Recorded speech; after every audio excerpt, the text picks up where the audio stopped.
AI-യുടെ വരവോട് കൂടി സോഫ്റ്റ്വെയർ എഞ്ചിനീയേഴ്സിൻ്റെ ഭാവി എന്താകും? അത് നമ്മുടെ ഇടയിൽ ഇപ്പോൾ വളരെ കോമൺ ആയിട്ട് എല്ലാവരും ചോദിക്കുന്ന ഒരു ക്വസ്റ്റ്യൻ ആയിരിക്കും. AI കോഡൊക്കെ ചെയ്യുന്നതുകൊണ്ട് ഇനി സോഫ്റ്റ്വെയർ എഞ്ചിനീയേഴ്സിൻ്റെ ആവശ്യമുണ്ടോ എന്നുള്ളത്. സോഫ്റ്റ്വെയർ എഞ്ചിനീയേഴ്സിൻ്റെ ജോലി പോകും എന്ന് പറയുന്ന കുറേ ആൾക്കാരുണ്ട്. അതുപോലെ തന്നെ സോഫ്റ്റ്വെയർ എഞ്ചിനീയേഴ്സിൻ്റെ ഓപ്പർച്യൂണിറ്റി കൂടും എന്ന് പറയുന്ന ആൾക്കാരുമുണ്ട്. അപ്പോൾ നമ്മൾ ഇതിൻ്റെ ഒരു ആൻസർ നോക്കിക്കഴിഞ്ഞാൽ ഇത് രണ്ടും കൂടെ മിക്സ് ചെയ്തിട്ടുള്ള ഒരു ആൻസറാണ് ഇതിൽ വരിക. ഇപ്പോൾ ഓപ്പർച്യൂണിറ്റി കൂടാനുള്ള സാധ്യതയും ഉണ്ട്, അതുപോലെ തന്നെ ജോലി പോകാനുള്ള സാധ്യതയുമുണ്ട്. ഡിപ്പെൻഡ്സ് ഓൺ ആ ഒരു ആളുടെ കേപ്പബിലിറ്റീനനുസരിച്ചിരിക്കും, അയാളുടെ ഒരു സ്കിൽ സെറ്റ്, അങ്ങനെയുള്ള കാര്യങ്ങളൊക്കെ അനുസരിച്ചിരിക്കും ഇയാൾക്ക് ഓപ്പർച്യൂണിറ്റി കൂടുമോ എന്നുള്ളതും അതുപോലെ തന്നെ ജോലി പോകുമോ എന്നുള്ളത്. അപ്പോൾ ഓപ്പർച്യൂണിറ്റി കൂടുന്നത് എങ്ങനെയാണെന്നുള്ള കാര്യം പറയാം. അപ്പോൾ AI നന്നായിട്ട് ഇപ്പോൾ കോഡ് ജനറേറ്റ് ചെയ്യണതുകൊണ്ട് അല്ലെങ്കിൽ കോഡ് ചെയ്യണത് കൊണ്ട് പല കമ്പനീസിനും ഇനി ജൂനിയർ ലെവലിലും അല്ലെങ്കിൽ മിഡ് ലെവലിലുള്ള പ്രോഗ്രാമേഴ്സിനെ ആവശ്യം വരില്ല. അപ്പോൾ അവർ കുറച്ചും കൂടി സ്കില്ലഡ് ആയിട്ടുള്ള ഒരു സീനിയർ പ്രോഗ്രാമറെ ഹയർ ചെയ്തിട്ട് ആ ഒരു പ്രോഗ്രാമർക്ക് AI ഏജൻറ്റിൻ്റെ ടൂളും കൂടി പ്രൊവൈഡ് ചെയ്ത് കഴിഞ്ഞ് കഴിഞ്ഞാൽ ആ ഡെവലപ്പർക്ക് വലിയൊരു സോഫ്റ്റ്വെയർ മാനേജ് ചെയ്യാനും അതിൻ്റെ കോഡ് മാനേജ് ചെയ്യാനൊക്കെ പറ്റും.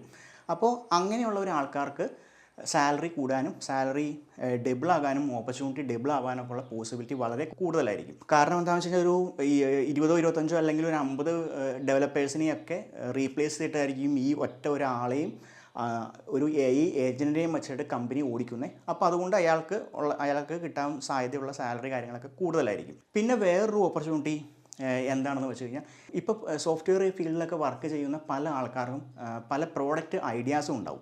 അവർ ആ വർക്ക് ചെയ്യുന്ന കമ്പനിയിലെ എക്സ്പീരിയൻസും ആ ഒരു ഫീൽഡിലെ എക്സ്പീരിയൻസൊക്കെ വെച്ചിട്ട് ഇന്നൊരു പ്രോഡക്റ്റ് ഇറക്കി കഴിഞ്ഞ് കഴിഞ്ഞാൽ ഇന്നൊരു പ്രോബ്ലത്തിനുള്ള സൊല്യൂഷനാണ് അല്ലെങ്കിൽ അതിനൊരു ഡിമാൻഡ് ഉണ്ടാവും.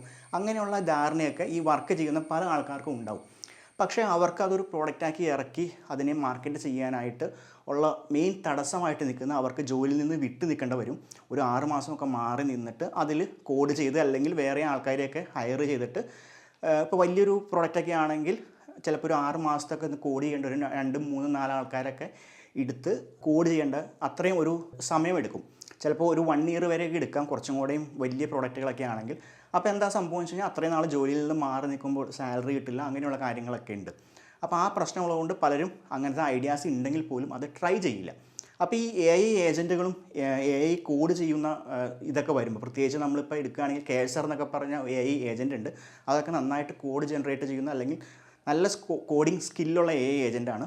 അപ്പോൾ അതൊക്കെ യൂസ് ചെയ്തിട്ട് ഈ ഐഡിയ ഉള്ള ഇയാൾ ഒരു 6 മാസം അല്ലെങ്കിൽ വേറെ 2-3 ജൂനിയർ ഡെവലപ്പേഴ്സിനേക്ക് എടുത്ത് ബിൽഡ് ചെയ്യേണ്ട ഒരു പ്രോഡക്റ്റ് ഇയാൾക്ക് തന്നെ ഈ AI ഏജൻറ്റിന് നിർദ്ദേശങ്ങൾ കൊടുത്ത് ഇയാൾ ഡിസൈൻ ചെയ്ത അൽഗോരിതം പ്രകാരം ഈ AI ഏജൻറ്റ് കോഡ് ജനറേറ്റ് ചെയ്തോളും.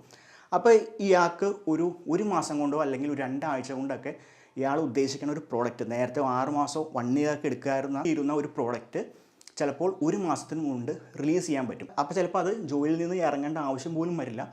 എന്നിട്ട് ആ പ്രോഡക്റ്റ് സക്സസ് ആവുകയാണെങ്കിൽ മാത്രം ജോലിയിൽ നിന്ന് ഇറങ്ങിയാൽ മതി. അപ്പോൾ അങ്ങനെ നോക്കുമ്പോൾ ഈ അൽഗോരിതം അറിയാവുന്ന ഇതിലൊരു സ്കിൽ സെറ്റുള്ള ഒരാൾക്ക് ഈ AI ടൂളുകളും വച്ചിട്ട് പല പ്രോഡക്റ്റുകളും പുതുതായിട്ട് ഇറക്കാൻ പറ്റും. അപ്പോൾ ഈ AIയുടെയൊക്കെ ഫീൽഡിലുള്ള പല ആൾക്കാരും പറയുന്നത് ഫ്യൂച്ചറിൽ സിംഗിൾ ഒരു സോഫ്റ്റ്വെയർ എഞ്ചിനീയേഴ്സ് റൺ ചെയ്യുന്ന $multi-million കമ്പനീസും അതുപോലെ തന്നെ $1 billion IT കമ്പനീസൊക്കെ വരും എന്നാണ്. ഒരാൾ ഒരു 2-3 AI ഏജൻറ്റിനെയും വെച്ച് റൺ ചെയ്യുന്ന $1 million വാല്യുവേഷനും അല്ലെങ്കിൽ $1 billion ഒക്കെ വരുമാനമുള്ള കമ്പനികൾ നമുക്ക് ഇനി ഫ്യൂച്ചറിൽ പ്രതീക്ഷിക്കാം. അപ്പോൾ അങ്ങനെ നോക്കുമ്പോൾ സോഫ്റ്റ്വെയർ എഞ്ചിനീയേഴ്സിന് ആ ഒരു രീതിയിൽ നല്ലൊരു ഓപ്പർച്യൂണിറ്റി ഉണ്ട്. ഇനി റിസ്ക് ഉള്ള ആൾക്കാരെന്ന് പറയുന്നത് പ്രോഗ്രാമിങ്ങിലും ജൂനിയർ ലെവലിലും അല്ലെങ്കിൽ മിഡ് ലെവലിലും നിൽക്കുന്ന സോഫ്റ്റ്വെയർ എഞ്ചിനീയേഴ്സിനാണ് റിസ്ക് ഉള്ളത്. കാരണം എന്താണെന്ന് വെച്ച് കഴിഞ്ഞാൽ അവരെ സിമ്പിളായിട്ട് AI റീപ്ലേസ് ചെയ്യും. അതുപോലെ തന്നെ വേറൊരു കാര്യം എന്താണെന്ന് വെച്ചാൽ ഇപ്പോൾ നിലവിൽ IT ഫീൽഡിൽ അല്ലാത്തവർ, നോൺ IT ഫീൽഡിൽ നിന്നുള്ള പല ആൾക്കാരും IT ഫീൽഡിലേക്ക് പുതുതായിട്ട് എൻ്റർ ചെയ്യാനുള്ള സാധ്യതയുണ്ട്. കാരണം എന്താണെന്ന് വെച്ച് കഴിഞ്ഞാൽ AI വന്നതുകൊണ്ട് ഈ പ്രോഗ്രാമിങ്ങിലേക്കുള്ള ഒരു ലേണിംഗ് കർവ് വളരെ കുറഞ്ഞിരിക്കുകയാണ്. ഇപ്പോൾ AIയോട് എന്തെങ്കിലും ഒരു ആപ്ലിക്കേഷൻ്റെ കോഡ് ചെയ്യാൻ പറഞ്ഞാൽ അത് കോഡും റൈറ്റ് ചെയ്തും അതുപോലെ തന്നെ ഓരോ കോഡ് എന്തിനാണെന്നും ഓരോ ലൈൻ എന്തിനാണെന്നും എക്സ്പ്ലെയിൻ ചെയ്തു തരും. അപ്പോൾ ഒരു പുതിയൊരാൾക്ക് IT ഫീൽഡുമായിട്ട് അല്ലെങ്കിൽ പ്രോഗ്രാമിങ്ങുമായിട്ട് ബന്ധമില്ലാത്ത ഒരാൾക്കും പുതിയതായിട്ട് കാര്യങ്ങൾ പഠിക്കാൻ കുറച്ചും കൂടി ഈസിയാവും, ലേണിംഗ് കർവ് വളരെ കുറയും. അപ്പോൾ പുതിയതായിട്ട് നോൺ IT ഫീൽഡിൽ നിന്ന് തന്നെ പ്രോഗ്രാമേഴ്സും സോഫ്റ്റ്വെയർ എഞ്ചിനീയേഴ്സും വരാനുള്ള സാധ്യതയും വളരെ കൂടുതലാണ്. അപ്പോൾ പ്രത്യേകിച്ച് മിഡ് ലെവലിലൊക്കെ ഉള്ള കോമ്പറ്റീഷൻ ഭയങ്കരമായിട്ട് കൂടും.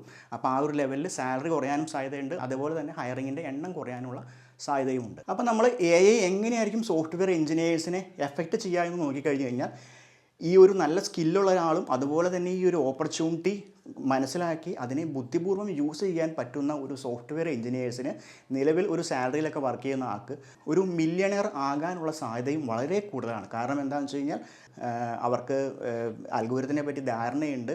ഈവൻ AI ജനറേറ്റ് ചെയ്ത കോഡാണെങ്കിൽ പോലും അത് വായിച്ച് നോക്കി അത് മനസ്സിലാക്കാനുള്ള കാര്യങ്ങൾ അറിയാം. അപ്പോൾ അങ്ങനെയുള്ള ആൾക്ക് AI ടൂളും കൂടെ അവരുടെ കയ്യിൽ കിട്ടിക്കഴിഞ്ഞാൽ അവർ ഭയങ്കര പവർഫുള്ളാവും. അതായത് ഒരു സൂപ്പർ പവർ കിട്ടിയ അവസ്ഥയാവും അവരുടെ കയ്യിൽ AI ടൂളും കൂടെ കിട്ടിയ. അപ്പോൾ അങ്ങനെ നോക്കുമ്പോൾ ആ ഒരു ടൈപ്പ് ഓഫ് ആൾക്കാർക്ക് അല്ലെങ്കിൽ ആ ഒരു സ്കിൽ സെറ്റുള്ള ആൾക്കാർക്ക് ഭയങ്കര ഓപ്പർച്യൂണിറ്റിയാണ്. അത് എന്താ പറയുക, ഒരു ലൈഫ് ടൈം ഓപ്പർച്യൂണിറ്റി എന്ന് പറയാം. അപ്പോൾ എന്താണ് നിങ്ങൾക്ക് ഈ ഒരു സബ്ജക്റ്റിനെ പറ്റിയുള്ള അഭിപ്രായം? സോഫ്റ്റ്വെയർ എഞ്ചിനീയേഴ്സിൻ്റെ ഫ്യൂച്ചർ എങ്ങനെയായിരിക്കും ഈ AIയുടെ കാലത്ത്? അപ്പോൾ നിങ്ങൾക്ക് ഇതിനെപ്പറ്റി അഭിപ്രായമുണ്ടെങ്കിൽ അത് കമൻറ്റ് സെക്ഷനിൽ രേഖപ്പെടുത്താം. അപ്പോൾ അടുത്തൊരു വീഡിയോയുമായിട്ട് വീണ്ടും വരാം. താങ്ക്